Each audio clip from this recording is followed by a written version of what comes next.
कोरोनाच्या अनुषंगाने तरुणांमध्ये आलेली मर्ग झटकण्यासाठी आणि शहरात पुन्हा खेळमेळीचं वातावरण निर्माण व्हावं यासाठी नागपुरात सुपर स्ट्राईक लीग या फुटबॉल स्पर्धेचं आयोजन करण्यात आलं होतं।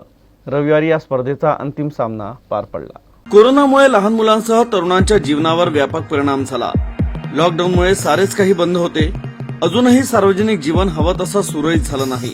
या सर्व बाबींमुळे मनाला एक प्रकारे मरगळ आलेली आहे।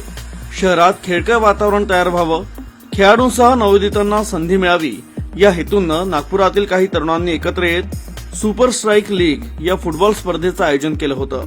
कोरोनाच्या पार्श्वभूमीवर आवश्यक ती काळजीही घेण्यात आली होती। नागपुरातील स्वावलंबीनगर येथील स्पोर्ट्स कॉम्प्लेक्समध्ये आयोजित या स्पर्धेत मुलांचे 27 आणि मुलींच्या 4 संघांनी सहभाग घेतला। सगळीकडे एक अशी ग्रस्त परिस्थिती होती की कोणी घराच्या बाहेर नव्हतं निघत, स्पोर्ट्स सगळे बंद झाले होते। आमच्या डोक्यात एक कन्सेप्ट आला की नागपुरात काहीतरी तडकाफडका फुटबॉल झाला पाहिजे। तर हा कन्सेप्ट आम्ही डोक्यात ठेवून हा नागपुरात फर्स्ट टाइम आम्ही इंट्रोड्यूस केला। या लोकल लेवलवर हा कन्सेप्ट सगळ्यांना आवडला, तर आम्हाला रिस्पॉन्स खूप छान मिळाला आणि आम्ही पाहतोय की अजून याच्या पुढे नवीन सीझन्स तयार होतील। मुलांमध्ये गेम चेंजर या संघानं बाजी मारली तर DCFC क्लबनं दुसरं स्थान पटकावलं, तर मुलींच्या गटात युनिटी फुटबॉल अकॅडमीनं स्पर्धा जिंकली, तर नागसेन FC या संघानं दुसरं स्थान पटकावलं। रविवारी या स्पर्धेचा समारोप झाला।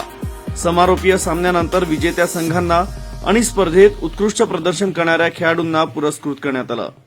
Please cheer all the guys, please. Our next referee is